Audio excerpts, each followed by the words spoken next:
And good evening and welcome to this week's edition of the Pete Mezzetti Show. My guest this evening is Janet from the Diaper Bank of Connecticut. Janet, welcome. Yes. How are you? Thank you. I'm well. Thanks for coming down. Thanks for coming down. So you're a first-time guest with me. First-timer. It is. You are a first-timer, and actually we have to mention that you are a shared guest because of a mutual friend of ours. Yes, that's right. Greg Little from WQUN had me on his show recently. That's right. Suggested I come on. And then there you go. So tell us a little bit about yourself and your organization. How long have you been executive director? Sure. So my name is Janet Stolfi-Alfano. I'm the executive director. And I've been executive director of the Diaper Bank of Connecticut since 2011. But before that, I started there in 2007 as operations manager, which for an organization like ours, that means you do anything from cleaning the bathroom to testifying at the state legislature to doing QuickBooks to using a pallet jack. So, wow, yeah. You like it? I do. Yeah. I like very much the idea of meeting a very basic concrete need, but also looking at the systems issues that perpetuate the need for such an organization like ours. So really looking at some of those fundamental issues that are causing families to be in need of this very basic essential need. So what exactly do you guys do for our viewers that don't know exactly who you guys are? What do you do? Yep. So we're a nonprofit organization that provides diapers to families in need through a network of organizations that are serving low-income families in the state of Connecticut. Many folks don't realize that diapers, particularly for infants and toddlers, are not covered under any supplement program. You can't use WIC or food stamps to purchase diapers. And for low-income families, and really for anybody, it's certainly a large expense, but for low-income families in particular, it can be upwards of 14% of their income in terms of supplying diapers for their child. Wow. That's crazy. It truly is. That's nuts. Yeah, it truly is. So how do you guys do fundraisers?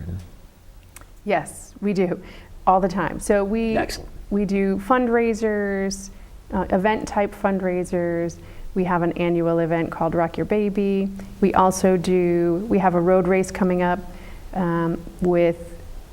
it's in New Haven called the Shamrock and Roll. It's a diaper drive, and we're able to fundraise on top of that as well, which is March the 3rd. Okay. But we also do grant writing, we do individual asks, we raise dollars and diapers, so we can purchase more diapers if you donate dollars, but we also accept donations of diapers as well. And many individuals and community groups will opt to do like a diaper drive, which is basically similar to a food drive. But you bring diapers. But you bring diapers, and you have to do a little bit of planning because most folks don't have diapers in their pantry as they would like pasta or peanut butter that you'd bring for a food drive. Exactly. So there's a little bit of planning involved, but it's really a great way for folks to really get involved and help meet this basic need, and then get an understanding of, wow, diapers are really expensive, and just a very concrete way that they can actually help a family like one of their neighbors in the state of Connecticut. Exactly. Wow, you guys do a lot. We've actually distributed over 22 million diapers to families in need since we started. Oh my goodness. Now are you guys a big organization? We like to think that we're big in terms of our impact, but in terms of staff, we're really small staff. Okay. Yeah, there's 3 of us, plus we work through a network of organizations that are already serving low-income families. So we call them our diaper distribution network.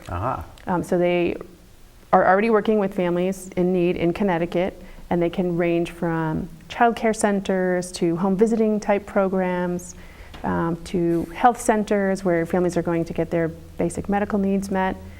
Really a wide range, so that we make sure that we capture all different types of families that have infants and toddlers, and we're able to help them meet this basic need. And it absolutely amazes me that, like you said before, that the diapers are not covered by WIC or any of the other partnerships. That's amazing. Right. Most people don't realize that. And, diapers might seem like a small thing, an insignificant thing, but the impact of not having one Right. can really snowball. So imagine you're a mom and you're a first-time mom, you're trying to meet this very basic need. You want to be a good parent, Right. but this is causing you so much stress, and it's this recurring stressful event. In 2013, there was a study in the Journal of Pediatrics that showed a high correlation between diaper need and maternal stress. Okay. And so we know that this impacts not only the health of the child, but also the health of the mom in terms of actual physical and mental health. We also know that it impacts the financial health of a family. You know, you need to bring a supply of diapers when you bring your child to childcare. Yes. And if you can't do that, then you can't bring your child to childcare. And so it could impact a family's ability to attend work or school. And so we know that there are really magnifying impacts of the lack of access to this need. I did not know that if you don't have diapers, you can't bring your child to childcare. Right. So, and then what is the alternative for the childcare provider, most of whom are small business owners, they're small businesses, Right. is either I lose the income from this child, or then I expend my own money to provide diapers for this family. It's really a difficult situation for the small business that's, you know, truly just barely afloat as it is. Now tell us a little bit about the history of the diaper bank. Sure. So we were founded in 2004 by a social worker by the name of Joanne Goldblum. And at the time, she was working at the Yale Child Study Center. And part of her role was to do home visits to families in need in New Haven. And she encountered families who had this need. She would see families just keeping their child in a diaper for much too long. She would see families reusing disposable diapers. She would see just a number of different things like that. And it was something that she brought up frequently, you know, with her colleagues, and saying, you know, I have this family, they just don't have enough diapers for their child. And as a social worker, you're what's called a mandated reporter. So you have to ensure that parents are taking good care of their children, or you can basically write a report on them to DCF, to Child Protective Services. Well, one of the things on the list is, you know, is the family changing the child's diaper appropriately? And, you know, Joanne thought, well, how unfair is this? This is really a problem that is solved not from having an intervention on this child and their parent, you know, their relationship, but rather something simple. If we were to provide diapers for this family, then we can help resolve this issue quite simply. And so, you know, that kind of kept coming up at work and at home, and finally her husband said, let's just do something about this diaper thing. And that is how the diaper bank was formed. Wow. Back in 2004. Wow, very cool. Yeah, it's a great story. It's a wonderful story and an example of true leadership. So what else do you want to tell us about the diaper bank and exactly what you guys do? Yeah. So we have, again, distributing diapers, 22 million diapers, it's quite a lot. We are really proud of the work that we've done to raise awareness about the issue, and also some of the advocacy work that we've done in the state of Connecticut. We worked to eliminate the sales tax on diapers and feminine hygiene products that took effect as of July 1st of 2018. And we were truly thrilled that that took effect and really impacted so many families. And while the sales tax might not seem like a significant amount, it does add up to, you know, more supplies, more diapers available to families who are in need. And so we were truly grateful for the leadership of the Connecticut legislators, particularly Kelly Julison Scopino, and many others who worked to get that passed and kept it in play throughout this really difficult legislative session over the past couple of years. Exactly. Now, how do you guys interact with the legislature up at the Capitol? That's a great question. So, you know, we are hopeful that, and we've had support from many legislators, we are hopeful that our state will recognize what a significant need this is in our community. You know, about 50,000 children aged 0 to 3 who live at or below 200% of the federal poverty level could use help with diapers. And so we know that they understand, because of, you know, our work in the state, they understand what diaper need is, but what we want to do is have them make a commitment to really help us to meet more of the need in the state. And so we've had, several meetings already.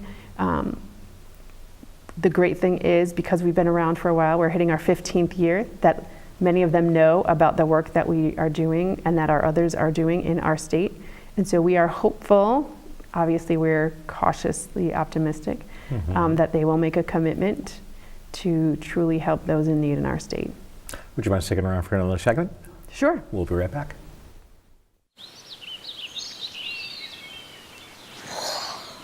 Oh, look, a redhead. Staring contest.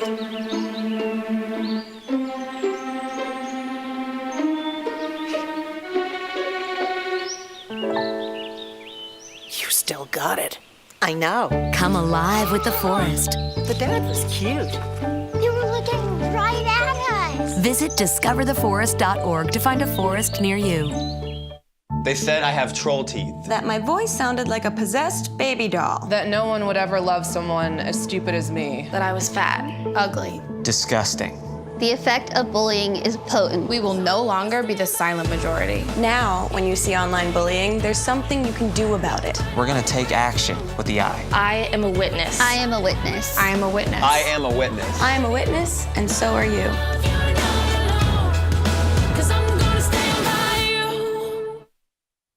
And welcome back to this week's edition of the Pete Mezzetti Show. Sitting here with Janet from the Connecticut Diaper Bank. Welcome back. Thank you. Thank you. So we're talking a little bit about, during the first segment, about exactly what you guys do. What do you want to open up this segment talking about?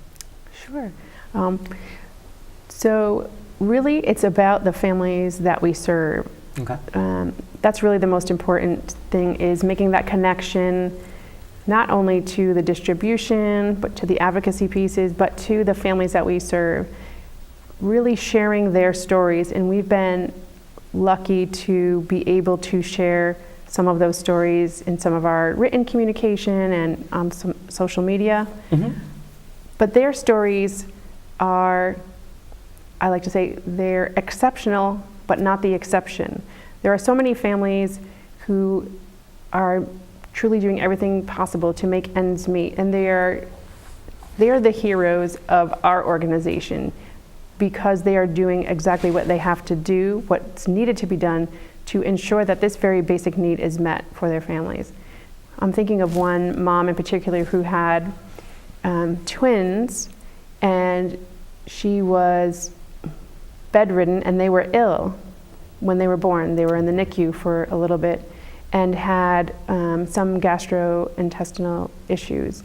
And so she would go through even more diapers, than the average person or the average baby, and have to have a special formula. So it was not as though she wasn't, prepared to have this expense, but rather it was magnified because of the significant health issues that her children had. And so, families who think, all right, we've budgeted for this, we understand how expensive it is to have a child, particularly in our state, but then you have these unexpected medical issues or circumstances that you weren't able to prepare for that can truly exacerbate your financial concerns around the birth of a child. So we know having kids is expensive, and we know that most families are going to do their best to plan for that, but there are times where, like this mom who's doing everything right, she just wasn't expecting to have such medical issues with her children. And so we know that the families are certainly the superheroes of this story. Wow, very cool. Yeah. Very cool. Now tell us a little bit about the impact of diaper needs. Sure. So we talked a little bit about some of the health impacts for families and access to childcare and so forth. Back in March of this year, we worked with the National Diaper Bank Network as well as the Connecticut Center for Economic Analysis to do an economic impact study on our organization. So what that did was really looked at our services, our distribution of diapers and other items, and what is the economic value of that beyond just the value of the diaper that we're distributing. And we had a sense that there was more, but we hadn't quantified it before. And so this study that came out in March looked at a few things. There were a few key really data points that came out of this study. One was that we were helping families reduce diaper rash in their children by 33%, which was so significant. And then along with that, there were some related medical expenditures that the families didn't incur because of that. So we thought, wow, this is really significant.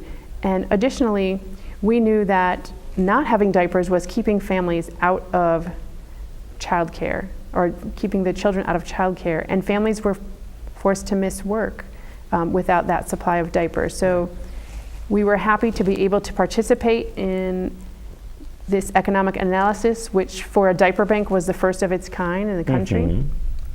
And we used that as a tool.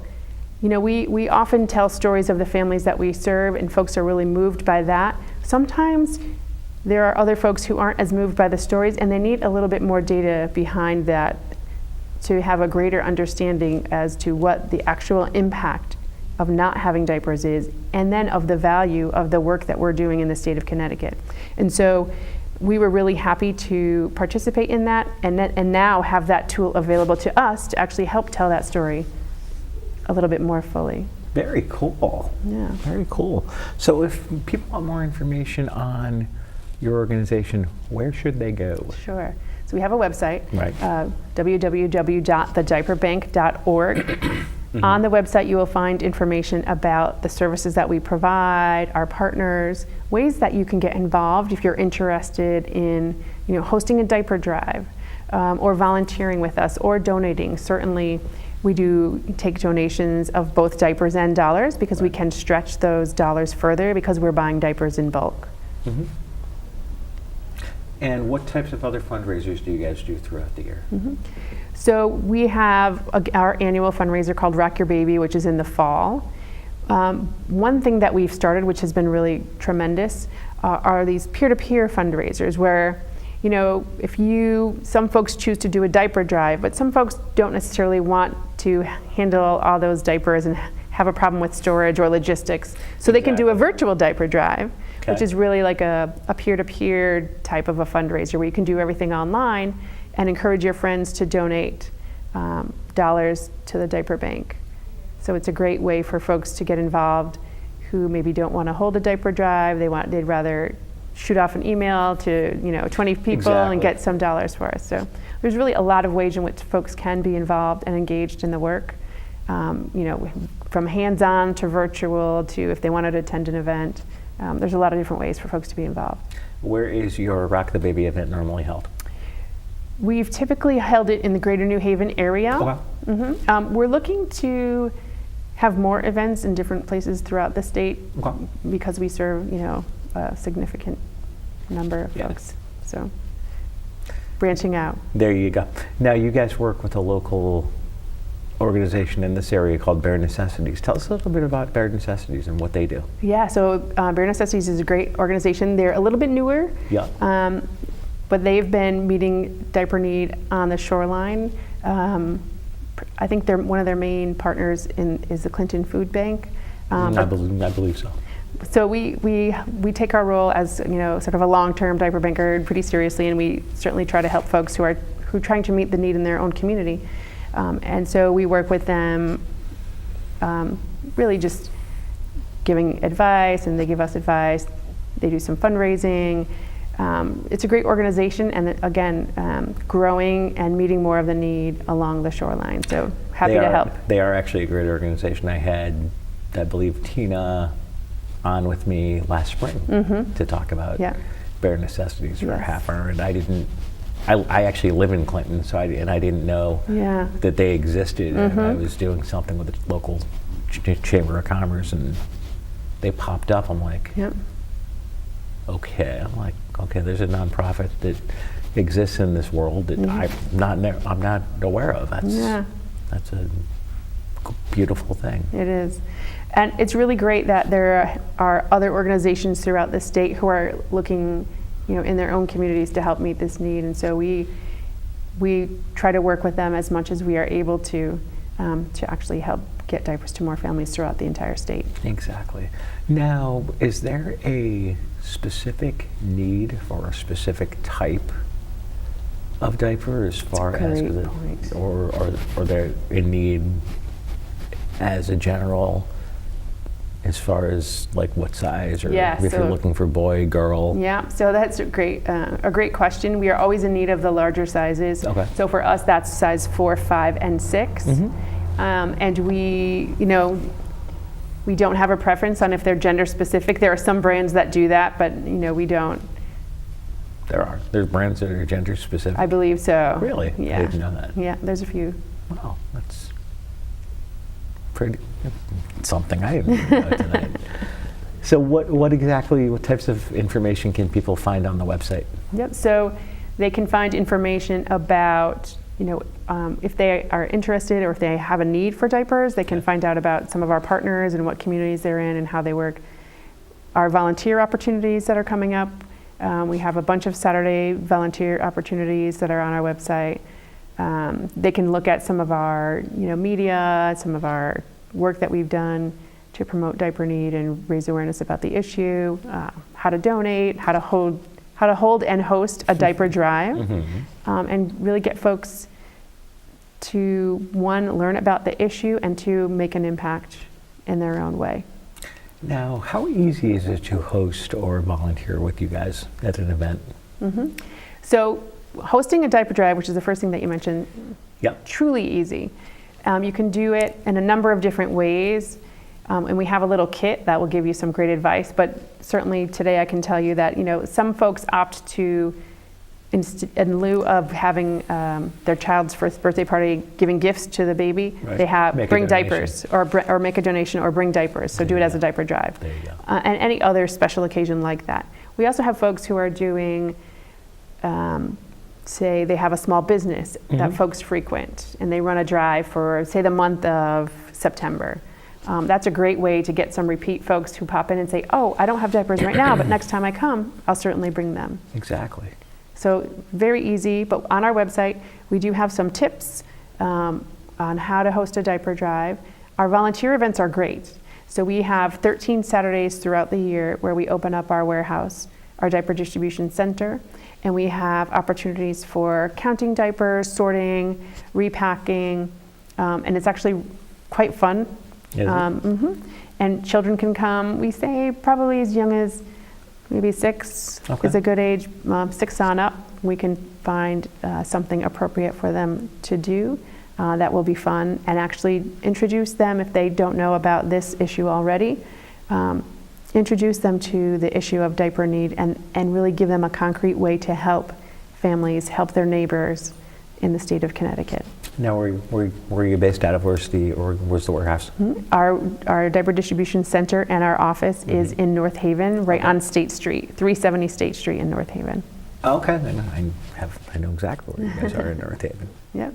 Pretty big distribution area. Yes, yeah. We have a wonderful warehouse space and lots of space for volunteers. What's the most you've had people have in a volunteer drive? In terms of people at our space for a volunteer day, Yes. probably 20 to 30 people. Okay. And we are rocking and rolling with that amount. In terms of diaper drives, we've had some tremendous diaper drives. We say the average drive brings in about 1,000 diapers. Wow. But we've had tremendous drives. And every little bit helps, for sure. Totally. No, totally. You guys seem like a very worthwhile and very cool organization. And like I said before, I didn't even know you guys existed. Well, thank you. It's certainly, for us, opportunities like these are a wonderful way for us to raise awareness about the issue and then give folks a way to get involved if they're interested. So thank you for the opportunity. No, not a problem, not a problem. And like you said, the opportunity, if people are interested in the opportunity, it's something very simple, very easy that they can do. It doesn't involve, might involve some thinking, but and maybe some counting, but it's not really that hard. No, we can tailor it to the needs of the folks that are coming, for sure. Now, tell us we got a little bit of time left. Tell us a little bit about the Sham Rock and Roll event in, I believe, March. Yes, so the Shamrock and Roll event is a race put on by 99 PLR, and it's the first Sunday in March, and they allow us to have a diaper drive on top of it, and runners can actually fundraise as well for us at this event. And it's a wonderful event. It is always freezing, but if you're a runner, you know, and you've been to this race, you know how fun it is. Yes. It's St. Patrick's Day themed, so folks dress up in costumes, and I will say that the first time I ran, because I'm not a runner, I was beat by someone dressed up in a giant Guinness beer can. So even if you're not a runner, you will have fun because folks are dressed up in costumes. Oh, yeah. And folks bring diapers, so we are associated with the event now, and they understand. So they're excited to bring diapers, but it's just really a fun race. There's music on the course, and it's a great race. Where's the event? Where's the race start? It starts and ends at Toad's Place in New Haven on York Street. Okay. Jan, I want to thank you for coming down, and hopefully we'll see you again soon. Thank you so much for having me. Thanks a lot. On behalf of Jan from the Connecticut Diaper Bank, I'm Pete Mezzetti. Thanks, good night, and we'll see you next time.